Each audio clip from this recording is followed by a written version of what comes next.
hit-and-run driver tried to remove all evidence of the crime. The vehicle was repaired, washed, polished, vacuumed, then sold to a new owner. Was it possible that some forensic evidence remained?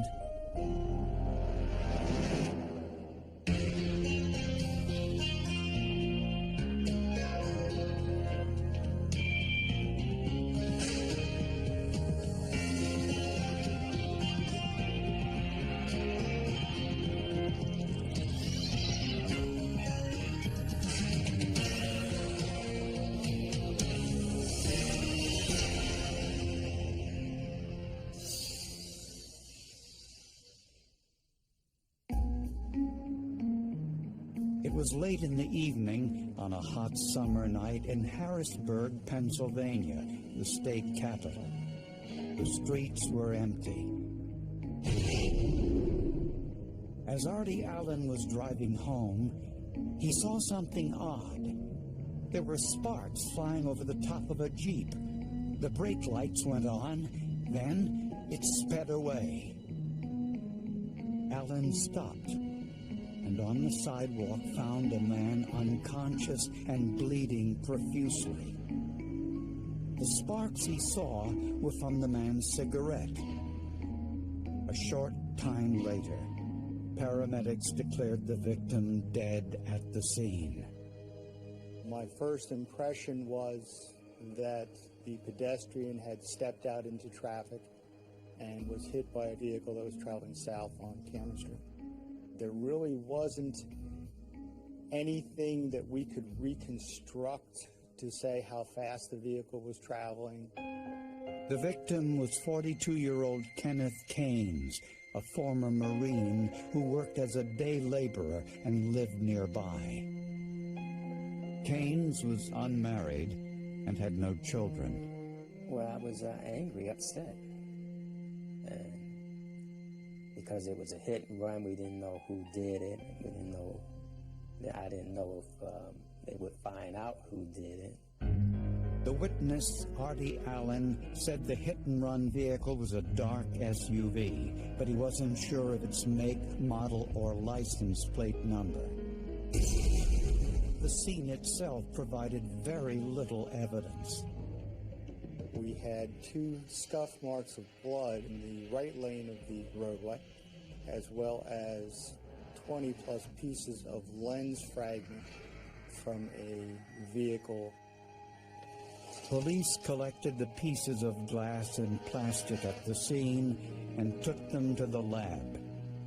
Officer Lyda, who was one of the investigators that responded to the scene, I gave him the task of piecing together, if possible, the lens fragments that we found at the scene. Lyda resorted to one of the oldest forensic techniques, what's known as a physical fit. Like a puzzle, using Scotch tape, he connected pieces that appeared to match.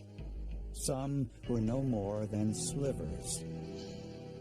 It was tedious. There's numerous pieces, and just matching the lens pieces together was tedious, but I was determined. After 3 long days, the pieces of broken lens provided some useful information. There was a Chrysler Car Company logo, along with the manufacturer's code number. From that, he was able to identify the vehicle. The gentleman I talked to, it was actually a parts manager, was able to narrow down the vehicle to a 96 or a 97 Jeep Cherokee, Laredo, or even a Grand Cherokee. At the autopsy, the medical examiner found black paint chips on Kenneth Keynes' body, most likely from the vehicle that killed him. And he also recovered glass from Keynes' elbow, which had gone through the windshield. A toxicology report showed that Keynes had been drinking. Mr. Keynes had a blood alcohol content of 0.17%, That state of inebriation probably contributed to this accident in the sense that he stumbled off the sidewalk into the street. To find the driver, investigators had to quickly locate the black 1996 or 97 Jeep, but there were thousands in the area. Otherwise, with some body repairs, the driver could cover up his crime.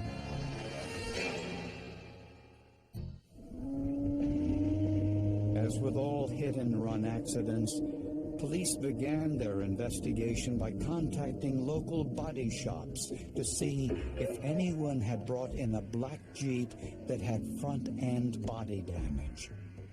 We did get a couple garages that called in, and we would go to the garages and look at the vehicle.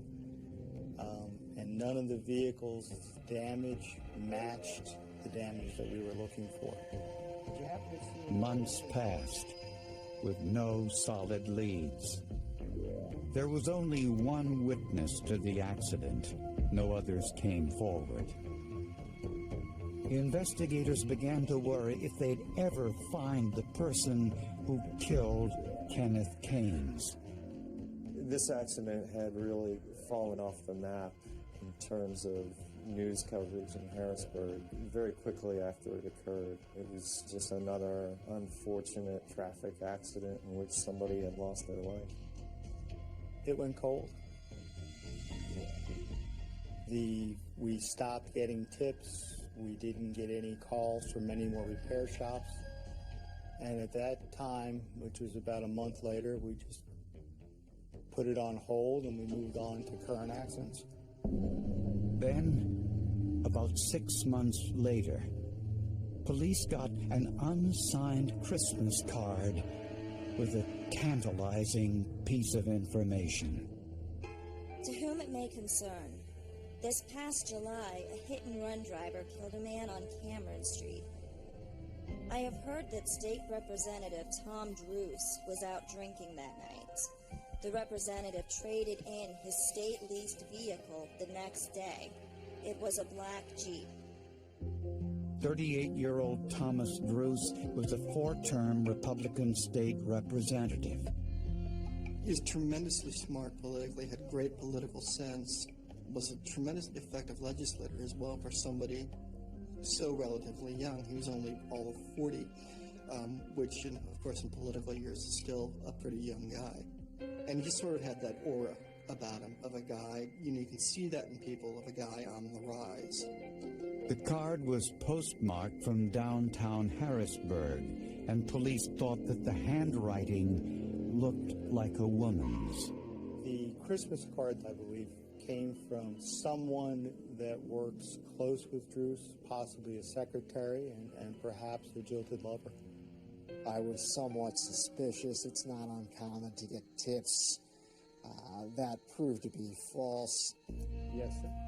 When did you last? Investigators checked with the Department of Motor Vehicles and discovered that Tom Druce was driving a leased black Jeep that had been provided for him by the taxpayers of Pennsylvania. I decided to convene a team or a task force of investigators. I knew this was going to be a different type of investigation. When police questioned Druce, he was cooperative and denied any involvement in the hit-and-run accident. On the night of the fatal accident, Druce said he was with several staff members having a few drinks. Afterwards, he said he stopped by his office at the state capitol, picked up some files, then got onto the Pennsylvania Turnpike to drive home. He admitted he was in a minor traffic accident, but said it happened on the Pennsylvania Turnpike when he hit a traffic barrel on the side of the highway. He filed a claim with his insurance company and told the insurance carrier that he struck a sign on the Pennsylvania Turnpike while he was en route home that particular evening. The insurance company paid $3,500 to fix Druce's SUV. It was repaired, Then Druce returned the vehicle to the leasing company a week after the accident and got a new vehicle. Initially, Druce said that it was time to get a new lease and that the mileage on his lease was getting high. Then, investigators realized there was a way to substantiate his story. If Druce was telling the truth that the accident happened as he drove home on the Pennsylvania Turnpike, then the security cameras at his office building's parking lot would show there was no body damage to his vehicle before he got onto the highway. The Capitol complex has its own police department, and the whole complex is photographed. But it's kind of amazing that that night that the gate that Druce entered, that camera malfunctioned. And in fact, the Capitol cop that was working that gate retired right after the Druce investigation became public. A fascinating coincidence. You're going to resign, Steve? When the press learned that State Representative Tom Druce had been driving a vehicle similar to the one leaving the scene of a fatal hit-and-run accident, there were all sorts of questions and very few answers. Who wants somebody like that for their rep? A murder! That's what he is, a murder!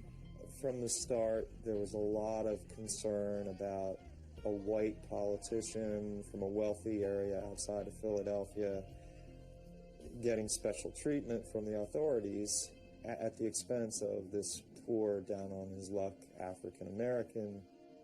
I thought that Druce was getting special treatment because of who he was. After the accident, Druce had the Jeep repaired, then returned it to the leasing company, who in turn sold it at a car auction, where it was purchased by a New York State car dealership and then sold to another customer as a used vehicle. And 6 months had passed since the accident. Even if investigators found the Jeep, would it reveal anything useful after all this time? I didn't think we were going to find anything from the road grime and dirt, water, and everything getting in there. We had no eyewitnesses who could put Tom Druce behind the wheel of a car driving at that location at that time. So it was going to become imperative that there be some type of physical evidence to connect him with the crime scene. With the help of New York State officials, investigators found the Jeep's new owner and impounded the vehicle. We took the vehicle up to the state police mechanical garage up on Hurst Street with the assistance of state police, dismantled the passenger front end of the vehicle to gather evidence. First, they measured the height of the passenger's side mirror and compared it to the severe bruise on the left side of Kane's body. The height and size were identical. And they also found what looked like a human hair. It was caught in the seam on the right side mirror where it's spring-loaded so that if there's impact there, it flexes back and then comes closed again. Next, they disassembled the vehicle. You basically break the car down into a grid and you start at one spot and work your way all the way through, and then you come back and do it again by putting an extreme amount of light onto its surface area, very small dust particles, hair fibers, stuff, and also by using an oblique lighting or a side lighting technique. A lot of times you'll see materials that you would not see with the naked eye. And with this technique, he found some blue fibers still present on the right front tire. And there were shards of broken glass in the crevice with the windshield wipers. Was it possible these shards were from the broken windshield? If you're going to search everything, search every pocket, crevice, nook, cranny that you can find. The glass fiber and hair was sent to the forensics lab for testing to see if the shards of glass matched the glass taken from the victim's elbow. Scientists tested its refractive index. An example of this is if you look at a glass of water with a spoon or a knife or a fork in it, you'll see that the knife or fork appears to be going in a straight line, and once it hits the water, it looks like it's offset. The shards were ground into tiny pieces, placed in an oil solution, then heated. What you're trying to do is to get the liquid and the glass to be at the exact same refractive index at the same time, and when that happens, the glass becomes invisible. The glass from Kenneth Kane's elbow had the same refractive index as the broken windshield pieces found in Tom Druce's SUV. Next, scientists took some paint from the Jeep and compared it to paint found on Kenneth Kane's body. The samples were heated to 700 degrees centigrade. That intense heat blows the sample apart, but the sample blows apart the same way every time because of the heat, the amount of heat, and the amount of time that it's applied. Both paint samples had identical reactions. But the paint and glass found on the victim could have come from thousands of other Jeeps, not just the hit-and-run vehicle. So investigators tested their last two pieces of evidence, the fibers and the human hair. Fibers from Kenneth Kane's jeans were compared to the fibers found in the wheel well of Tom Druce's Jeep. Both were cotton and identical in shape and color. But the most telling was the human hair. Its shape and thickness told investigators it was an arm hair. Under a comparison microscope, the hair from the Jeep was compared to an arm hair from the victim, Kenneth Kane's. You would look for, first of all, the size and the shape of the hair, the color and the shading. You'd look for pigmentation granules and the size of those and the distribution of those and any other physical characteristics that would appear on the hair. Forensic analysts concluded that the single human hair found lodged in the hinge of the passenger side mirror was microscopically consistent with Kenneth Kane's hair. After all this time, it was still there. I firmly believe Tom Druce washed that car the night of the incident or shortly thereafter. The car was then traded in, resold, I'm sure had been washed many times in the interim before we recovered it. And to recover that type of evidence linking someone to a crime is really amazing. 7 months after the accident, Thomas Druce was charged with homicide by vehicle in the hit-and-run death of Kenneth Kane's. He was also charged with insurance fraud, leaving the scene of an accident, and tampering with evidence. Druce did try and cover up the accident. From the minute the accident occurred, he took deceptive step after deceptive step to throw investigators off the scent of him being involved in this particular crash. He was never admitting that he had hit Mr. Kane's. He admitted that he had an accident, and he admitted some uncertainty as to what he may have hit. He claimed that he thought he had hit a sign, but obviously he never stuck around to report the accident and find out. But the evidence told another story. By his own admission, Tom Druce was drinking with some staff members on the night of the fatal accident. No one knows whether he was intoxicated.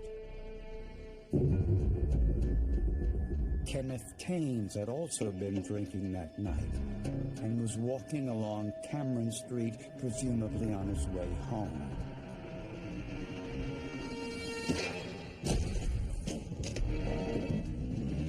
The witness said Druce applied his brakes, but kept going. Prosecutors believe Druce knew immediately he had hit someone or something. The broken windshield alone indicated this. Druce said he drove to his office a few blocks away, possibly to survey the damage. Why the security cameras in the parking lot malfunctioned that night is still a mystery. The next day, prosecutors think Druce continued the cover-up by washing the Jeep, then taking it in for repairs. He filed an inaccurate insurance claim when he lied about where the accident occurred. Druce was worried about himself. He was worried about his career. He's concerned about his career. He's concerned about himself. I don't think he would have cared who it would have been. If it had been a poor white person or a poor Hispanic, whoever it was, he was concerned about himself. If Druce had just stopped at the scene of the accident, I wouldn't be sitting here today talking about the Tom Druce case. He would have not been charged with hit and run. He would have not have tampered with the vehicle, tampering with evidence, and he would have not have lied or committed insurance fraud. 6 months later, after the Jeep had been repaired, washed, waxed, vacuumed, and sold to a new owner, there was still a substantial amount of evidence remaining on the vehicle which linked it to Kenneth Kane's death. Glass from the windshield matched the glass in Kane's elbow. An arm hair consistent with Kenneth Kane's was in the passenger's side mirror. Fibers consistent with the victim's genes were found in the Jeep's wheel well. And paint, like that from Tom Druce's Jeep, was found on Kenneth Kane's body.